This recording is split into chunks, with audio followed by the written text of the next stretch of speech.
તો આ બધા મિત્રોનું હાર્દિક સ્વાગત છે આપણી યુટ્યુબ ચેનલ એવી વીએસ સોલ્યુશન્સની અંદર। તો મિત્રો આજના વિડીયોની અંદર આજે આપણે ધોરણ 9 વિષય ગુજરાતીની અંદર જે આપણું 15મું કાવ્ય છે ગોદ માતની ક્યા, એ કાવ્યનું સ્વાધ્યાય પોથીનું સંપૂર્ણ સોલ્યુશન આજે આ વિડીયોની અંદર જોવાના છીએ। તો વિડીયોને તમારે પૂરેપૂરો સ્કીપ કર્યા વગર છેલ્લે સુધી જોવાનો છે અને ચેનલ ઉપર નવા હોય તો ચેનલને સબસ્ક્રાઈબ કરવાની છે। તો પહેલો છે નીચેના પ્રશ્નના 8-10 વાક્યમાં મુદ્દાસર ઉત્તર લખવાના છે। એમાં પહેલો કે ગોદ માતની ક્યા કાવ્યમાં કવિને કઈ કઈ બાબતોમાં માની અધૂરપ અનુભવાય છે અને શા માટે? તો એ પ્રશ્નનો સંપૂર્ણ જવાબ તમને આપેલો છે વિગતવાર, જે તમારે વિડીયો સ્ટોપ કરીને સંપૂર્ણ પ્રશ્નનો જવાબ જે છે એકવાર વાંચી લેવાનો છે, પછી જ લખવાનો છે। બેઠે બેઠું કોપી પેસ્ટ નથી કરવાનું, પહેલાં ધ્યાનથી વિડીયો જોઈ લો, સમજી લો, પછી લખવાનું છે। બીજો છે કે ગોદ માતની ક્યા ગીતની વિશેષતા દર્શાવવાની છે। આ ગીતમાં કઈ કઈ વિશેષતાઓ રહેલી છે માની, એ વિશેષતાઓ આપણે દર્શાવવાની છે। તો જોઈ શકો છો એનો પણ તમને સંપૂર્ણ આન્સર આપેલો છે, જે તમારે વિડીયો સ્ટોપ કરીને લખતા રહેવાનું છે। આગળ જોઈએ બીજો કે નીચેના પ્રશ્નોના 3-4 વાક્યમાં ઉત્તર લખો। એમાં પહેલો કે માતાની આંખોથી કવિ શું પ્રાપ્ત કરે છે?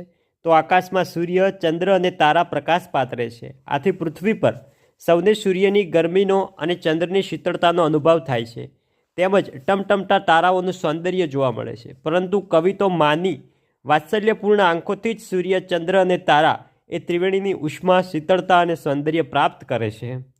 બીજો છે કે માતાના હેતુની હેલીને કવિ એટલે કે માતાના હેતની હેલીને કવિ કઈ રીતે સમજાવે છે?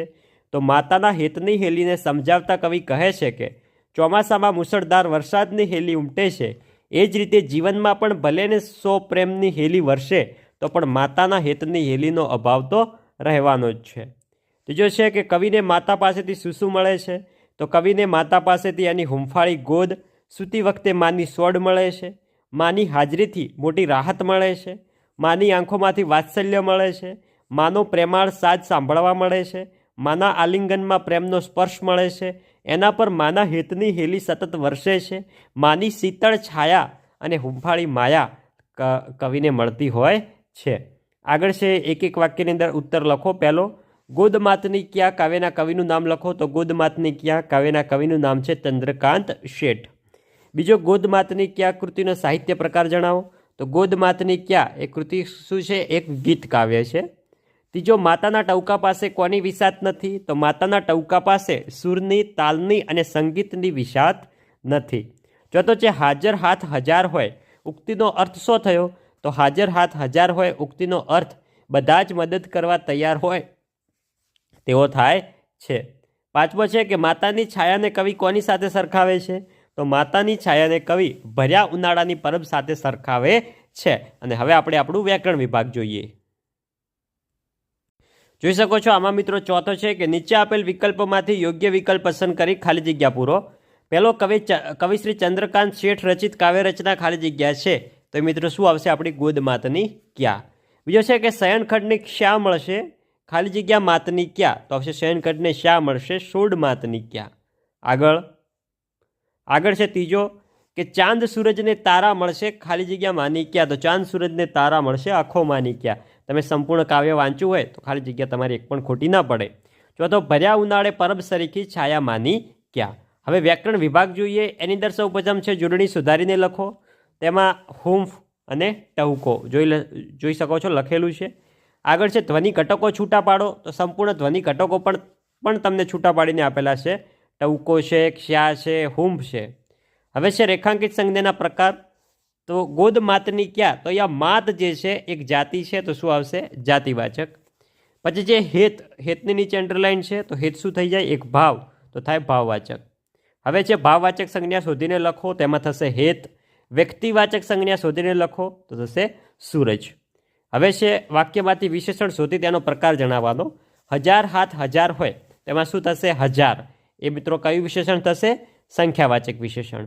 બીજો ભર્યા શિયાળે હૂંફ આપતી માયા માની ક્યા, તો અંદર શું આવશે? માની માયા, તો એ શું થશે? સંબંધવાચક, ને ભર્યા એ થશે માત્રાસૂચક। હવે છે આપણે સમાનાર્થી શબ્દ આપવાના છે। છત તો થશે અગાસી, છત્તર તો થશે છત્રછાયા, શ્યા તો થશે પથારી, રાહત તો થશે નિરાંત, રાહી તો થશે મુસાફર, ચાંદ તો થશે શશિયર, પલ્લવ તો થશે કુંપળ, મેહ તો થશે વરસાદ। છઠ્ઠો છે શબ્દ સમૂહ માટે એક શબ્દ આપો કે રસ્તામાં મુસાફરને પાણી પીવાની જગ્યા, તો એને શું કહીશું આપણે? પરબ સાથે સરખાવીશું. આગળ છે સાતમો કે નીચે આપેલા તળપદા શબ્દોના શિષ્ટરૂપ આપો. છત્તર તો થશે છત્ર, ચાંદ તો થશે ચંદ્ર. હવે છે શબ્દોના લિંગ ઓળખાવાના છે. છત્તર તો પુલ્લિંગ, ગોદ તો થશે સ્ત્રીલિંગ, રાહત તો સ્ત્રીલિંગ, પુષ્પ નપુંસકલિંગ, તાલ તો થશે પુલ્લિંગ, સંગીત તો નપુંસકલિંગ, ઉનાળો તો થશે પુલ્લિંગ, હેત તો થશે નપુંસકલિંગ. નવમો છે નીચેનામાંથી કયું વર્ણ સંગય અલંકારનું ઉદાહરણ નથી? ઉદાહરણ છે એવું નથી કહ્યું, ઉદાહરણ નથી એવું કહ્યું છે, તો આવશે બ, ભર્યા ઉનાળે પરબ સરીખી છાયામાંની ક્યાં. તો વિદ્યાર્થી મિત્રો, આ હતું આપણું ધોરણ 9 વિષય ગુજરાતી વિષયની અંદર કાવ્ય નંબર 15 જે છે ગોદ માતની ક્યાં, એનું સ્વાધ્યાય પોથીનું સંપૂર્ણ સોલ્યુશન. તો મિત્રો, વિડીયો સારો લાગ્યો હોય વિડીયોને લાઇક કરજો અને ચેનલ ઉપર નવા હોય તો ચેનલને પણ સબસ્ક્રાઈબ કરજો.